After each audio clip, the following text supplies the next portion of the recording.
احمد علی حاکم نے شعر لکھا اور پڑھا ایک محفل کے اندر، اور انہیں خوب اس پہ داد و امداد ملی کہ حاکم توفیق توبہ اس کو نہ مل سکی، ایک بار جس سے ہوگی ناراض فاطمہ۔ پھر حاکم صاحب نے اس کی وضاحت کے اندر بڑی جلدی کی، انہوں نے یہ کہہ دیا کہ میری مراد ابوبکر صدیق نہیں ہے، حالانکہ کسی میں نے ہرگز سیدنا ابوبکر صدیق رضی اللہ تعالی عنہ سے منسوب یہ شعر نہیں کہا، بلکہ میں اہل سنت میں سے ہوں، میرے والد صاحب اہل سنت میں سے ہیں، میرا خاندان اہل سنت میں سے الحمدللہ، اور میری مراد ابوبکر صدیق نہیں ہے۔ حالانکہ کسی نے بھی یہ نہیں سمجھا کہ حاکم نے ابوبکر صدیق کو یہ کہا ہے، سب جانتے ہیں اس چیز کو، تو اس وضاحت کی حاجت نہیں تھی۔ اصل بے چینی کی وجہ یہ ہے کہ یہ انداز رافضیوں والا ہے، یہ اعتراض رافضی ابوبکر صدیق پہ کرتے ہیں۔ آپ کہتے رہے ہماری مراد ابوبکر نہیں ہے، ابوبکر نہیں ہے، لیکن وہ استعمال کریں گے اور کر رہے ہیں۔ جس طرح آپ اگر پسٹل خریدتے ہیں اپنی دفاع کے لیے، کوئی آپ کا وہ پسٹل لے کے غلط استعمال کرتا ہے، بندہ مار دیتا ہے، تو آپ بھی مجرم ہیں۔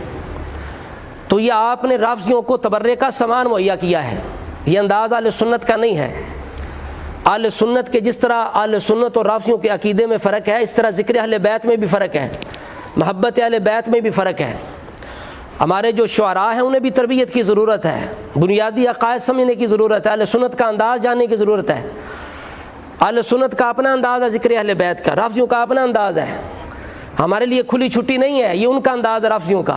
ہم پابند ہیں شریعت کے، ہماری محبت جذباتی نہیں ہے، ذوقی نہیں ہے، بلکہ شرعی محبت ہے، شریعت کے پابند ہیں ہم ذکر اہل بیت بھی پابندی کے ساتھ کرتے ہیں، کیونکہ ایک ذکر اہل بیت ہے جس کے اندر غلو ہے، ایک ذکر اہل بیت ہے جس کے اندر اعتدال ہے، ایک ذکر اہل بیت ہے جس کے اندر بے ادبی گستاخی افراط ہے۔ تو اہل سنت کا طریقہ اعتدال والا ہے۔ یہ شریعت یا سنیت یہ شعراء کے ذوق کا نام نہیں کہ شاعروں کے ذہن کے اندر جو آئے وہ شریعت بن گئی۔ تو اس وجہ سے یہ وجہ ہے اہل سنت کے اندر بے چینی پیدا ہونے کی کہ یہ انداز اہل سنت والا نہیں ہے، کہ آپ نے جو شعر لکھا کہ سیدہ زہرا جس سے ناراض ہو جائیں اس کو توبہ کی توفیق نہیں ہوتی، اس کی اصل آپ کے پاس کیا ہے؟ قرآن کی کس آیت کا یہ مفہوم ہے، کس حدیث کا یہ مفہوم ہے کہ آپ نے ابوبکر صدیق کو نشانہ نہیں بنایا، بلکہ آپ نے کنز العلماء ڈاکٹر اشرف آصف جلالی صاحب کو نشانہ بنایا ہے۔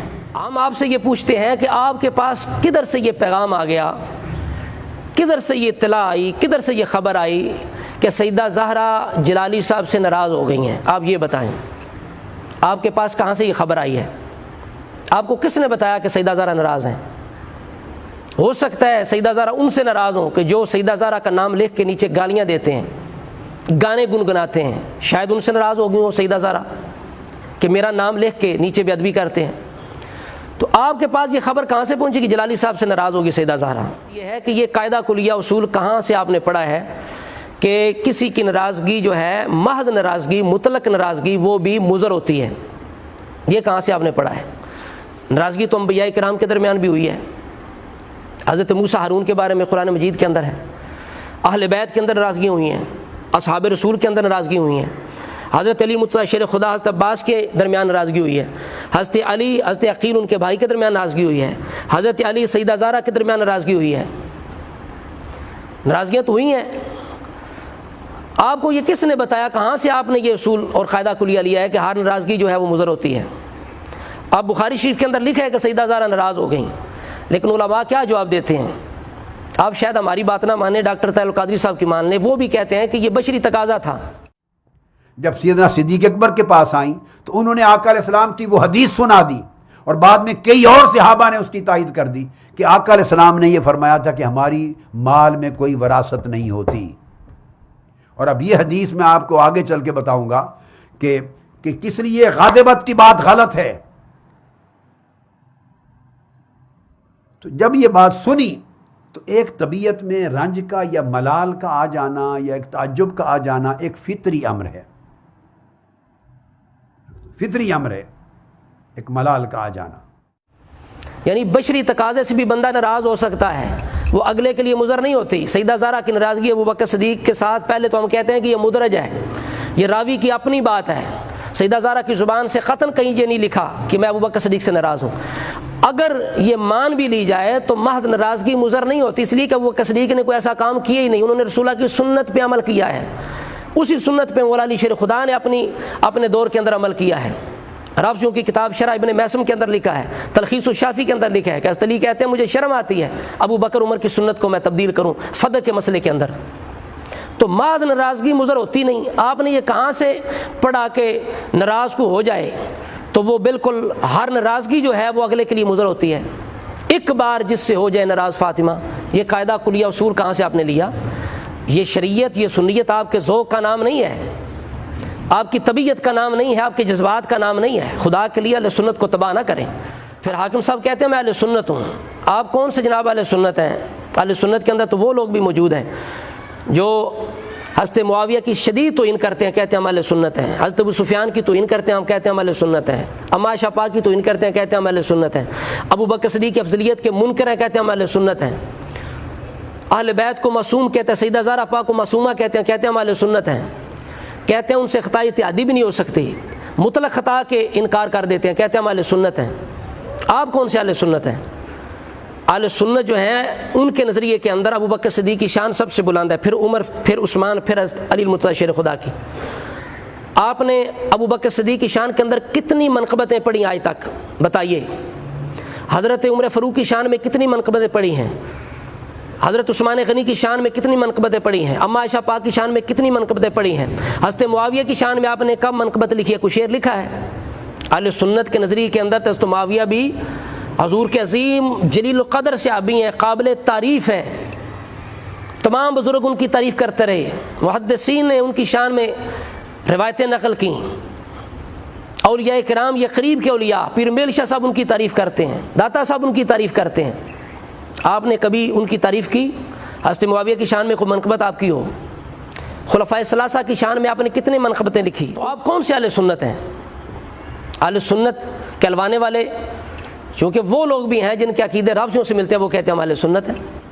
تو اب آئیے آخر میں بات مکمل کرتے ہیں کہ حاکم صاحب کہہ رہے تھے کہ سیدہ زہرا پاک ایک دفعہ جس سے ناراض ہو جائیں تو وہ اسے توبہ کی توفیق نہیں ہوتی۔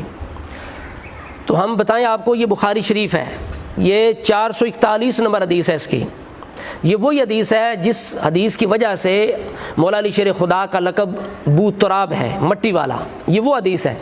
اس کی وجہ کیا ہے؟ اس کا پس منظر کیا ہے؟ تو وہ یہ ہے کہ رسول اللہ صلی اللہ علیہ وآلہ وسلم سیدہ طیبہ طاہرہ کے گھر گئے، مولا علی شیر خدا وہاں نہیں تھے، تو آپ نے پوچھا کہ علی کہاں ہیں؟ تو سیدہ کیا فرماتی ہیں؟ تو فرمایا کان بینی و بینہ شیء فغاضبنی فخرج، میرے اور ان کے درمیان اختلاف ہوا اور وہ مجھ پر غضبناک ہو گئے، مجھ سے ناراض ہو گئے اور گھر سے نکل گئے۔ یہ بخاری ہے۔ رافضیوں کی کتابوں کے اندر تو بہت آگے تک ناراضگیاں لکھی ہیں، ایک نہیں کئی واقعات ہیں، ہاتھا پائی تک انہوں نے معاذ اللہ رافضیوں نے لکھی ہے کہ سیدہ زہرا نے مولا علی شیر خدا سے ہاتھا پائی کی، بڑے سخت الفاظ استعمال کی، حق الیقین پڑھ کے دیکھ لیں۔ تو سیدہ زہرا کیا کہتے ہیں؟ مجھ سے علی ناراض ہو گئے ہیں، گھر سے چلے گئے ہیں۔ رسول اللہ نے کسی بندے کو بھیجا، اس نے جا کے بتایا کہ وہ مسجد کے اندر ہیں، تو رسول اللہ وہاں تشریف لے گئے، حضرت علی لیٹے ہیں، وَأَصَابَهُ تُرَابٌ، انہیں مٹی جو ہے وہ لگی ہے جسم کے ساتھ، فجعل رسول اللہ یمسحہ عنہ، رسول اللہ جھاڑنے لگ گئے۔ تو رسول اللہ کیا فرماتے ہیں؟ قم ابا تراب، قم ابا تراب، اے مٹی والے اٹھ، اے مٹی والے اٹھ۔ یہاں سے مولا علی شیر خدا کا ابو تراب لقب پڑا جو آپ کو بڑا محبوب تھا۔